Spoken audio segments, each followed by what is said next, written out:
Toshakhana reference का फैसला कबूल नहीं। इमरान खान के खिलाफ इलेक्शन कमीशन की नाअहली के फैसले पर मुल्क में अवाम सड़कों पर निकल आए। शहरी कहते हैं कि फैसला सियासी बुनियादों पर दिया गया।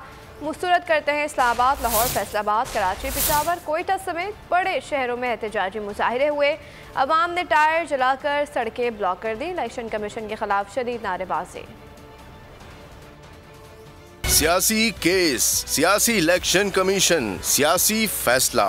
तोशाखाना केस में कप्तान की नाअहली के खिलाफ मुल्क भर में शदीद एहतजाज की लहर। इलेक्शन कमीशन के खिलाफ मुल्क भर के अवाम सड़कों पर निकल आए। रोड्स ब्लॉक, सड़कों पर टायर जलते रहे। इस्लामाबाद, लाहौर, फैसलाबाद, कराची, पेशावर, कोयटा समेत बड़े शहरों में एहतजाजी मुजाहिरे। मुजाहिरीन का कहना था इलेक्शन कमीशन हुकूमत का आलाकार बना हुआ है, फैसले को तस्लीम नहीं करते। शदीद गम गुस्से का शिकार मुजाहिरीन ने कई शहरों में धरने दे दिए। आवाम का कहना था कि जब तक कप्तान हुक्म नहीं देंगे मुजाहिरे खत्म नहीं होंगे। अगर आपको हमारी ये वीडियो पसंद आई है तो लाइक पर क्लिक कीजिए।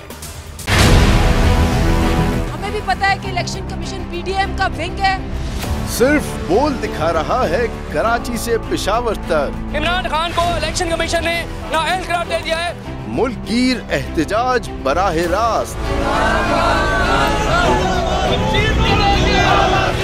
देखते रहिए बोल। सबसे ज्यादा व्यूज, सबसे ज्यादा रील्स और सबसे ज्यादा रेटिंग के साथ बोल अब भी नंबर 1 पोजीशन पर बरकरार। सब्सक्राइब करें और बेल दबाएं ताकि कोई खबर रह न जाए।